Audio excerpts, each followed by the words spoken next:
Hello, everyone. I'm Yubin from Zhejiang University, supervised by Yuanchao.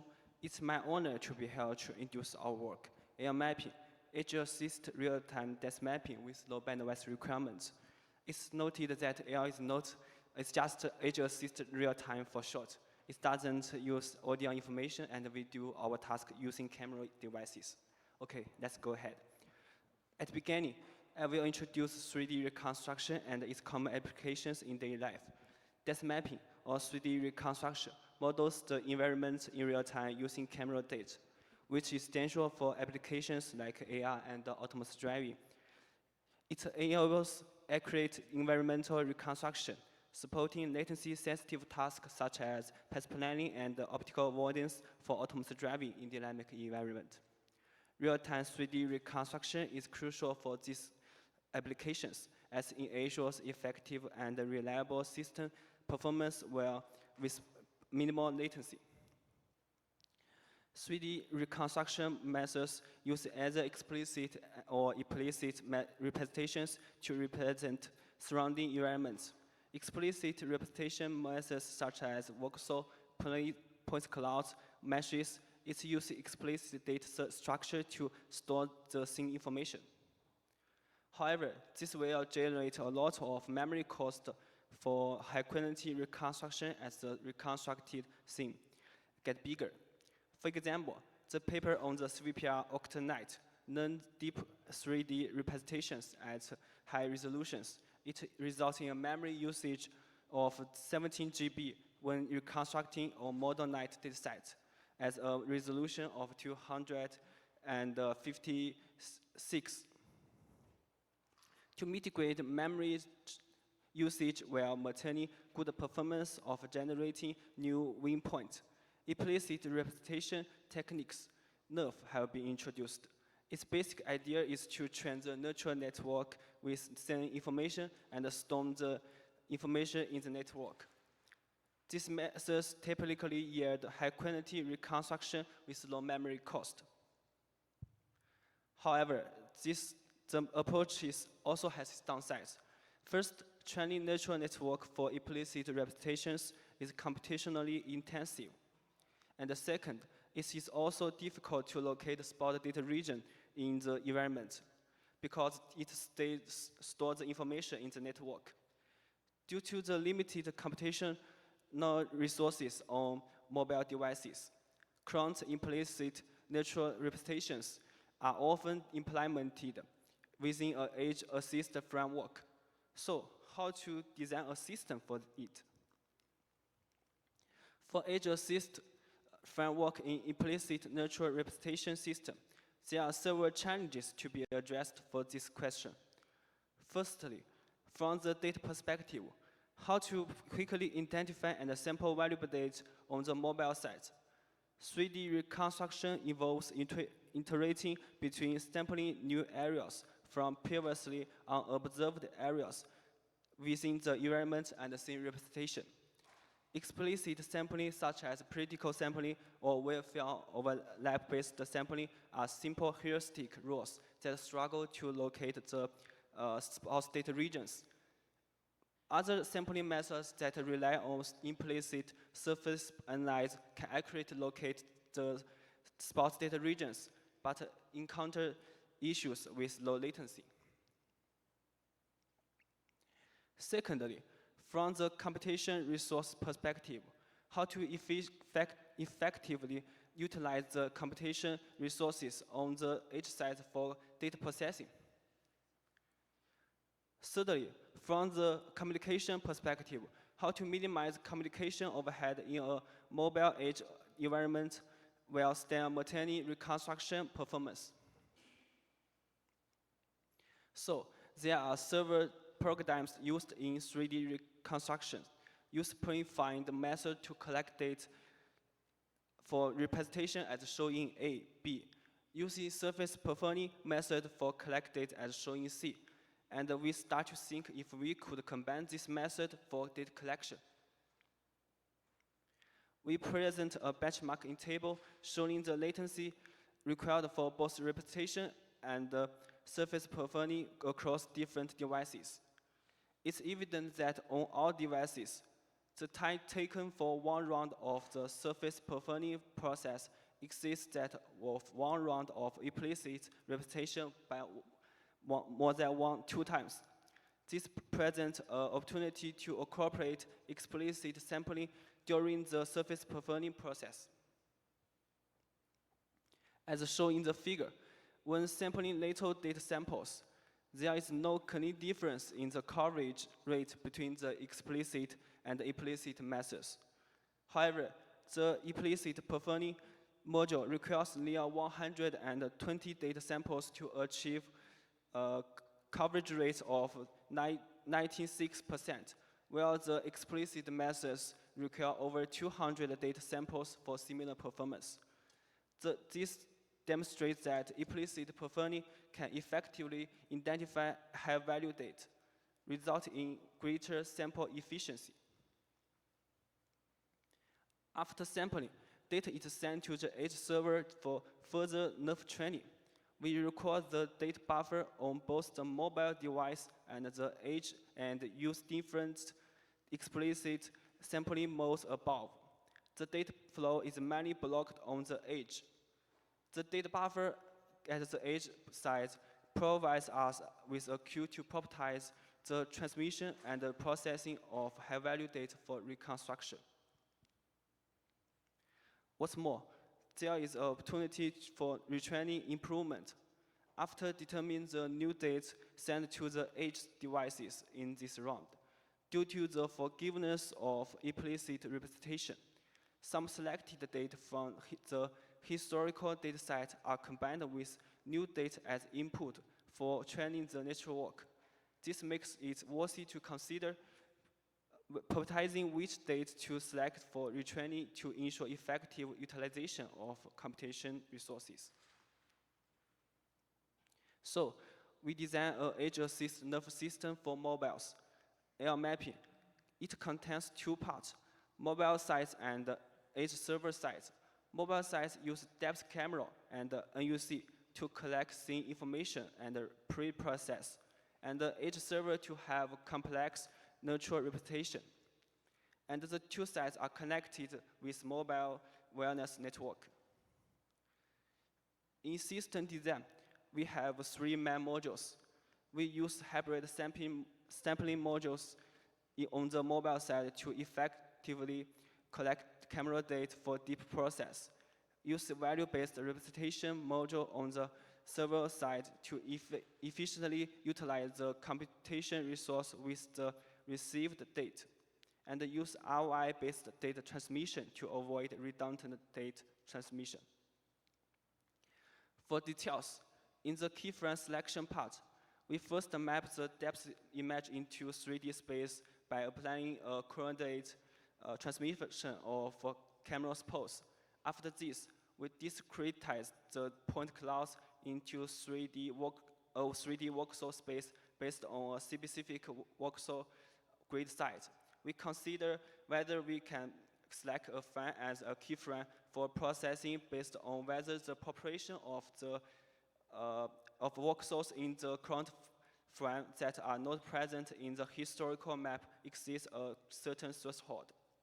After that, we use quick implicit surface performing to supplement low quality region based on new processed result, and find suitable data in historical data for supplement based on direction check, position check, and max coverage selection. After keyframe selection and the low quality region firming, in the ROI-based data transmission part, we obtain a series of datasets to be sent to the edge, including depth, color images, and the corresponding poses with tense tables. We use voxel information and sparse data regions to mask the selected keyframes for ROI-based transmission. For value-based representation module part, first we use value-based ranking. Unlike the traditional first sample, first transmit, first approaches, we try to prioritize sending data groups with higher reconstruction value and evaluate each data group's value. For different sources of hybrid sampling data in the front end, the value is defined as described above. And for optimized frame organization, our workflows will be repeatedly covered multiple times to select the optimized frame for each training iteration. We struggle to choose loss high workflows for one addition training round. The algorithm is showing algorithm 1 above. After each optimization round, the loss normalized to each workflow. Workflows with losses exceed the average are marked as unoptimized, thereby increasing the proportion of training focused on under-converged workflows. For evaluation, two baselines are used: critical sampling and repetition, a sampling method that sample states with a fixed time interval for scene repetition. H2 mapping, we use keyframe stamping strategies that sample states based on the field overlap ratio between two keyframes. We use the common dataset, replica dataset, and the ScanNet dataset in 3D reconstruction. For evaluation, two baselines are used. Oh, sorry. We did module application studies for each module. For A, we compare our method with baseline and can see that our module achieves 90% coverage with minimal number of frames. For B, we can achieve a faster performance improvement through the value-based method. And for C, we compare several commonly used methods for organizing past frame for training. It can be seen that while training on the same number of frames, our method requires less training time while maintaining comparable PSNR performance. And finally, we compare three ROI methods, and it demonstrates that our method can minimize bandwidth usage to the greatest extent. After that, we did some experiments to validate its overall performance. We used different configurations in different modes. First, we prototyped high coverage rate in high bandwidth environment. From figure A, we can know that the time required by the baselines to reach 98% coverage is all near 1.2 times that of our system. It can also be observed from figure D that our system can reduce 3.5 times maximal bandwidth consumption compared to the baselines. And for B, we restricted the bandwidth conditions to 2 MB per second. The result highlights a significant improvement in latency, with our system's latency being reduced by up to 1.7 times compared to other systems. For D, we prototype low latency and record the coverage and PSNR variation. It can be seen that our system achieves high coverage performance. In terms of PSNR, we can see that our system experiences only a slight decrease. When the RY module is removed, our system's PSNR is slightly higher than the baseline, which indicates that the small drop is due to the RY-based transmission. We believe that this trade-off is worthwhile for the sake of reducing bandwidth. We did some experiments in our lab to further validate our system efficiency. For convenience, we set up a low latency baseline in the row system, which is a mode that samples after process.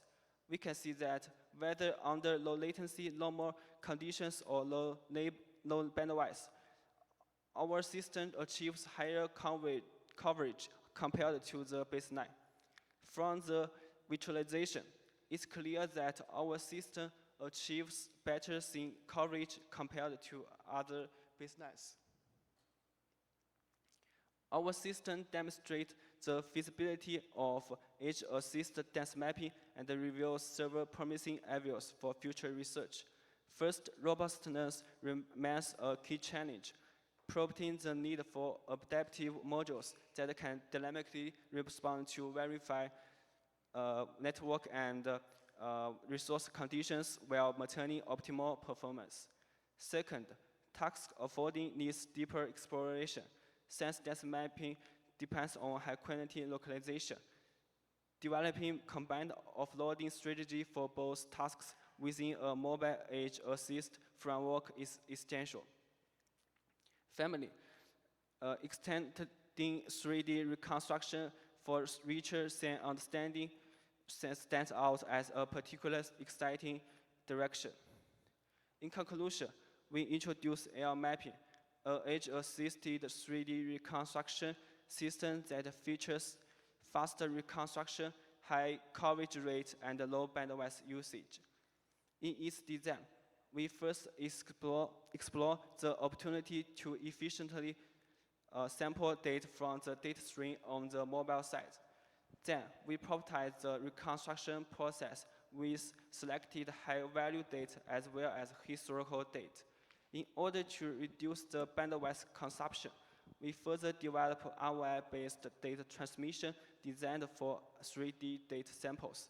We prototype air mapping with a mobile edge system and validate its real-time performance in various scenarios with different requirements. And if you have any questions, please feel free to contact us by email. Our email address is given below. Thank you. Welcome for question. Thank you so much. Let's thank the speaker for the presentation. And as it says, there always questions from the audience, please. Okay. Hello, this is a very interesting work, and what I'm interested in is about your future work, and you said is you will start to density map and the location. So what I want to know is what is the challenge to put the density mapping and the localization in the mobile edge systems, and so we all know the communication is a limitation. So how about the possibility? Thank you for your question. I think localization is because if you want to build a good performance of the indoor scene, it needs a good localization and a good dense mapping. So if you only focus on dense mapping, it's lost the location. So I think there is a trade-off between localization and dense mapping. So this is the direction we will work. Thank you. Okay, thank you. Thank you so much for your question. Are there any other questions from the audience? Then maybe I have one short question. Did you consider also the energy consumption of your system? Energy? Yeah. Yes. Oh, okay. Thank you for your question. Maybe I think it's a good question because computation and transmission also need they also need energy. Yeah. And we think maybe in the future we can in more base direction to think the direction. Yeah. Thank you so much. Thank you. Let's thank the speaker once more. Let's give a clap. Thank you.